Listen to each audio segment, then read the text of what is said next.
Today on the Tom Kelly Show, Pete Rose and Chris Christopherson are dead. 3, 2, 1. Today on the Tom Kelly Show, Pete Rose and Chris Christopherson are dead. Plus, we're going to talk about the new Netflix hit show starring Kristen and Adam Brody, Nobody Wants This. Speaking of things that nobody wants this. Let's start the show. The Tom Kelly Show. Everybody, I want you to go to the Tom Kelly Show. I want you all to know about the Tom Kelly Show. Podcasting from the secret Tom Kelly Show studios somewhere in the greater New York area, you are experiencing the Tom Kelly Show. Energetic, optimistic, and in the pocket. Thank you, Jacob Lee Downey, one of our regulars.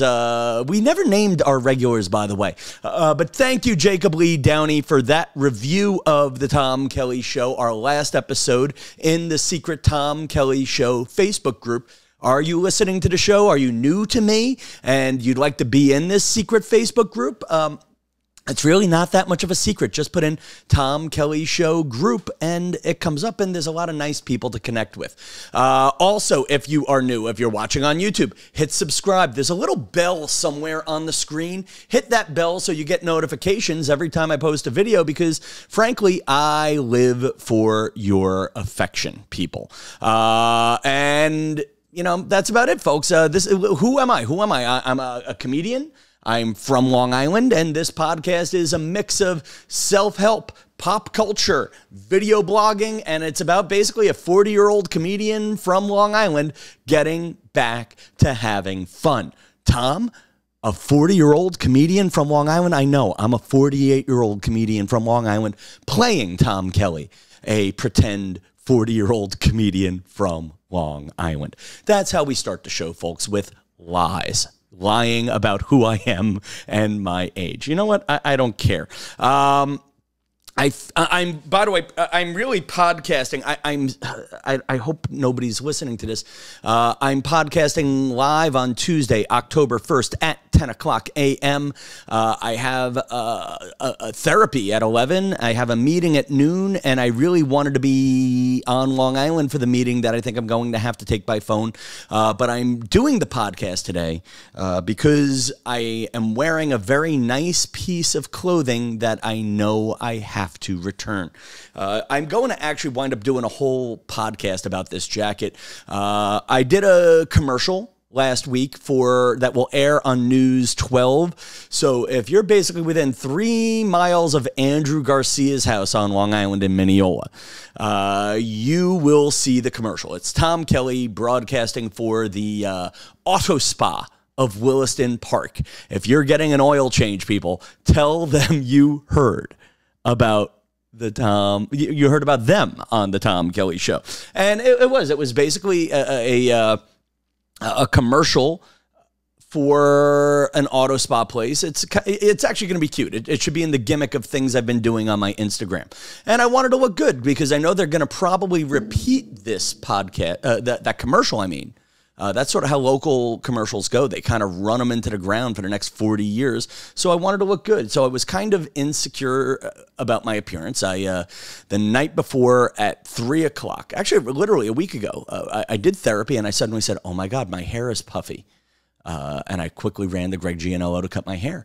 Then I decided I wanted to color my hair. And then I decided I didn't like my wardrobe and went to Todd Snyder, which when I was working 9 jobs and making a lot of money, I love Todd Snyder. I bought a couple of things from them and I wear them into the ground. I have a Todd Snyder suit, $700, and I swear I wore it every time I did the Late Show. I don't know if I ever wore it on actual TV, but I like it. I wear it a lot. And then I really have wanted a jacket like this. It's black.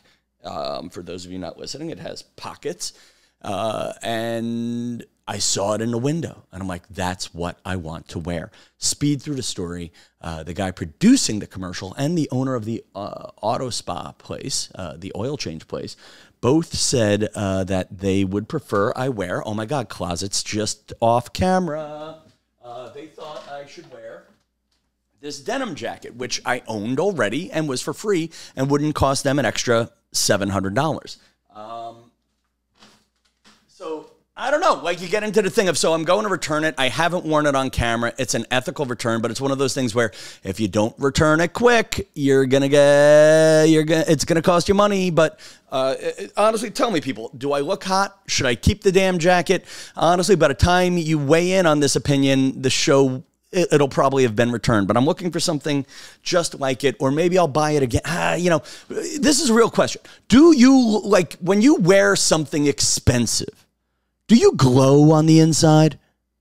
Is that a thing? Like, it sounds crazy, but when you wear something expensive, even if it's not fancy, do you glow? Let me know. I want your opinion on that. Lots to talk about today, people. 6 minutes into the show. Let's do this. Let me do the quick things. Pete Rose is dead. I'm doing the topic mainly to get into the algorithm this week. Pete Rose is dead. Pete Rose was known as Charlie Hustle. Everybody knows him from nowadays because he was banned from gambling for playing baseball. No, he was banned from baseball for gambling on his own team. He took a lifetime ban. He agreed to it. I actually just read this one. Pete Rose accepted the ban in exchange for the Major League Baseball not releasing the findings of an investigation as to whether or not he gambled on the teams for which he was playing and coaching. That's close enough to the story. But he was also known as one of the greatest baseball players of all time. Pete Rose earned the nickname Charlie Hustle during his rookie season in 1963, thanks to his relentless effort and aggressive style of play. The story goes that Pete Rose got the nickname from Yankees pitcher Whitey Ford during a spring training game when Rose sprinted to first base after drawing a walk, which was an uncommon sight at the time. Ford and other players found it amusing, sarcastically calling Rose Charlie Hustle to mock his over-the-top enthusiasm. However, Rose embraced the name, and it came to symbolize his gritty, all-out approach to baseball. He became known for his headfirst slides, tireless work ethic, and intense competitiveness, all of which defined his Hall of Fame-worthy career on the field. And I'll tell you where, listen, if you listen to this podcast, if you watched last week's podcast where I went to my first ever college football game, I don't know sports. But when I was a kid, my dad would tell me to be Charlie Hustle, and I was an awful athlete. And I was just thinking about that. Like, this is probably why kids should play sports even if they suck at it. And you talk about the impact Pete Rose had. I am Charlie Hustle of comedy. I am not the best. I'm not the funniest. I am not the best looking. And most of the time, I'm not wearing the best clothing, except for today. But you know what I do? I work my ass off. I am podcasting for you guys, for this small group, hoping to find one little clip that suddenly makes everybody come to me and look at all my other stuff. I am Charlie Hustle, and I bet in your own way you are too. Actually, let me do a quick magic mirror moment. Did I write out the whole magic mirror? I'm going to do the magic mirror. For those of you who are new to the Tom Kelly podcast, and I'm mainly thinking of a couple of people, the magic mirror is something from Romper Room, which was a kids show on local TV here in New York and a few other regions, where at the end of the show, the woman who hosted the show, who was like a pretend nursery school teacher, would say the names of children, and children would go, "Oh my God, that's me." So quick magic mirror. Who do I see? I see Gary Wexler, who is new to the Tom Kelly Show podcast. He found me through my Long Island content. I see Joe Perkins, who found us through our podcast with JP Lambiase. I see John Doe, who spells John Doe instead of D-O-E, D-O-U-G-H. I see you. I'll touch on this for a second, and then maybe we'll come back to this. You have to watch I know the statistics on my Instagram. My fan base is 64% women over the age of 35. And you all need to watch Nobody Wants This, starring Adam Brody and Kristen Bell. First of all, guys, aren't we all kind of in love with Kristen Bell? Now, Kristen Bell generally is not my type. Ooh, ballsy state. You know, I mean, listen, Kristen Bell is short, blonde, and funny. I think she's like 5'2", and I tend to fall for women who are 6'5". That is not an exaggeration. Now, but she also plays the burly drunk character well. We know her from the show, the show with all the dead people, The Good Place. The Good Place. And this show is about basically, actually, I'll give you the description of the show. Newly released rom-com series follows an unlikely romance between Joanne, Kristen Bell, a serial dater who overshares her risque love life as part of a podcast she hosts with her sister, and Noah, a progressive rabbi who just came out of a long-term relationship. And can this podcaster fall for a rabbi? It's like they stole my diary. By the way, I do feel sexier in the jacket looking to the camera, if anybody's wondering. Yes. Like the jacket just kind of fell in a way of, I just felt it said, F me. I felt it said, F me. You know, and the show is funny. I mean, listen, if you are Long Island Italian, Jewish, or if you're a Long Island Italian or Jewish, or if you had clingy relatives, I mean, some people say it overemphasizes the Jewy thing. Some people say it kind of minstrelizes, whatever word you want to use, Jewish culture, but it's funny. I mean, you know, if you just imagine that the real world is a little more toned down than that, it's about a guy who's a religious figure dating outside of his religion. It's about a serial dater, a woman who is single for a living, kind of how I describe myself sometimes, trying to find her first real relationship. It's funny. It's funny. And it's like one of them rom-com movies, but in 30-minute doses. Also, a couple of things I've learned from the show. Adam Brody and Adrian Brody are two different people. Adam Brody is from The OC, known for his role as Seth Cohn, whereas Adrian Brody is an Oscar-winning actor, known for his dramatic role in The Pianist. Lots of other, actually, it almost takes you out of the show. Lots of other actors from other big shows. Jonah from HBO's Veep plays Adam Brody's brother. Connor Roy from Succession's wife is on the show. So you kind of go, oh my God, that's the one from Succession. Oh my God, that's the one from Veep. And it kind of takes you out of the moment for me. You know, why don't we hire some undiscovered podcasters, people at Nobody Wants This? Hey, Nobody Wants This. For those of you listening to the audio version, I pointed at myself when I said, nobody wants this. By the way, half of the reason why I'm doing this show is because I want to do the title of the show, Nobody Wants This. Pete Rose is dead. Now, you think it would say that nobody wants Pete Rose being dead, but no, it's two different topics. I don't know. That amused me. All right. This is the part of the show where I've done something topical to bait in the damn YouTubers. The algorithm should be pumping up the numbers on this show. Now we talk a little bit about me. First, I may bring this down to a once-a-week podcast because I kind of gotten a kick out of doing bigger podcasts, doing the video blog style. I've been having trouble with this DJI mic. I bought a new DJI mic because I lost my old one. But I also like the studio ones where I talk into the Shure mic. And I'm going to ask you guys, people I haven't given shout outs to lately, for Dan Stanton and Brian Kist, who were the vice presidents of development for the podcast, whereas Jack Squiccerini and Steve Berger are vice presidents of development for my Instagram feed. I am talking right now into the Shure microphone, that is, at one point I bought it for $300, and everybody was into these, you know, and again, you talk about how quick the podcasting world is changing.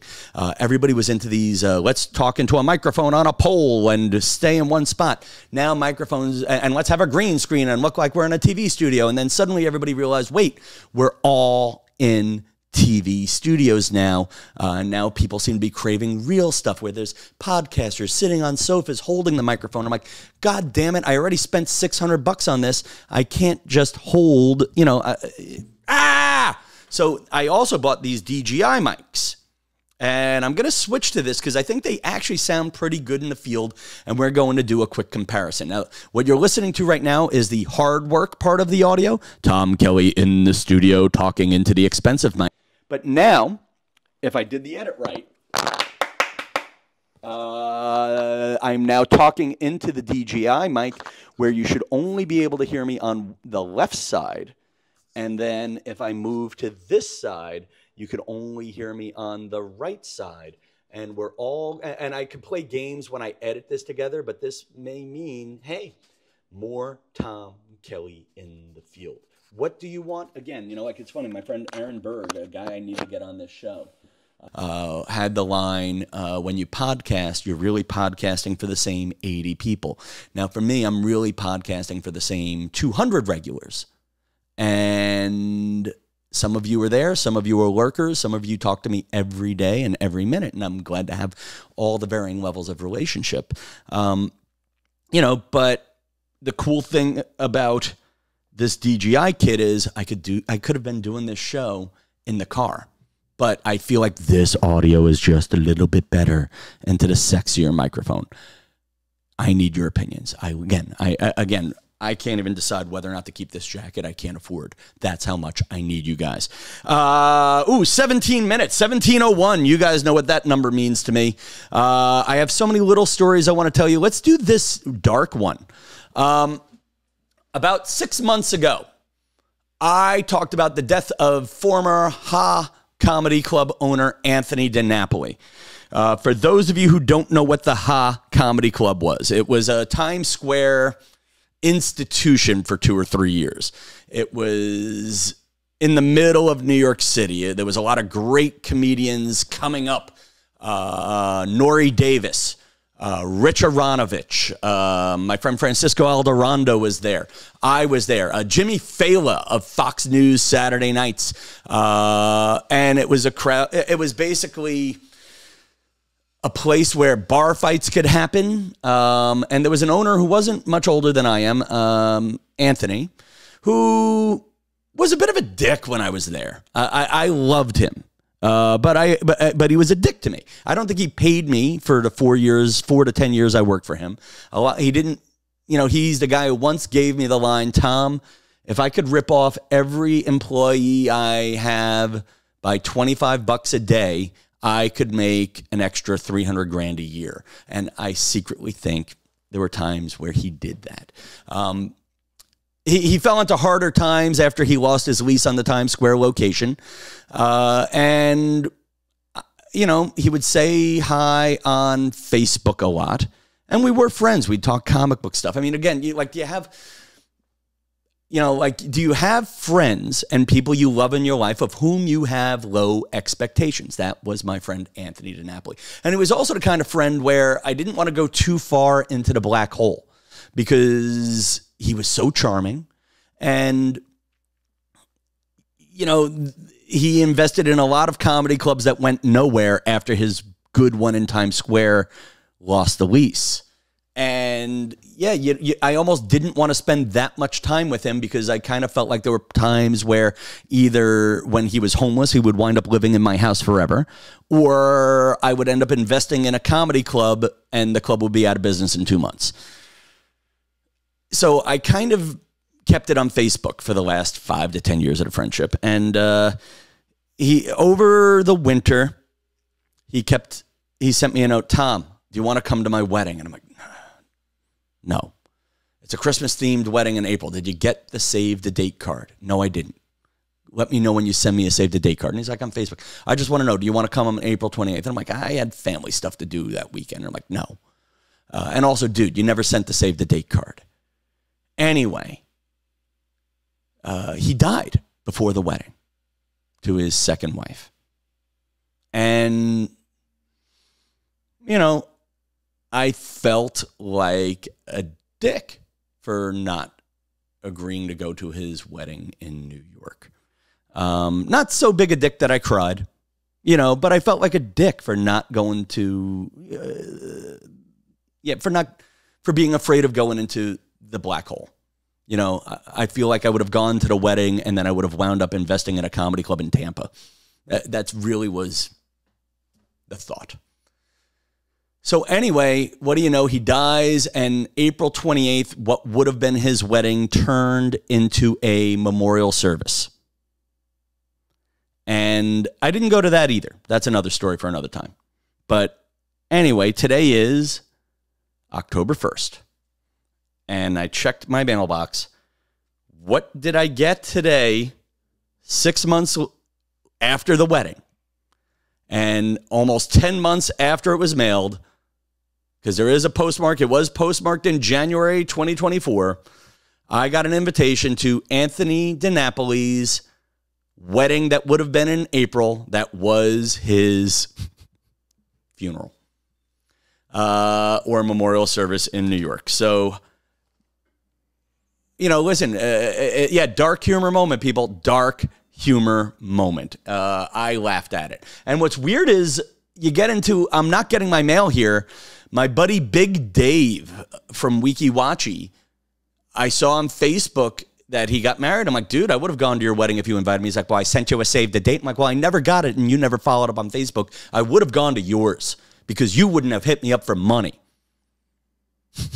Anyway, that's the story, people. That's the podcast. Listen, for those of you new to the show, and there's at least 5 of you I know who are in the circle, at the end of the show, I always say, show love where love can be shown. And by that, I really mean comment on my YouTube, comment on my Instagrams. I'm trying to do 3 to 5 Instagrams a week. But the phrase evolved because, again, I like this show being a feel-good place that a comedian can explore whatever the hell is going on in his brain. So I do mean that too. Do something nice and think of me. Show love where love can be shown. Until the next episode, ladies and gentlemen. Nobody wants this. Pete Rose is dead. Good night, New York City.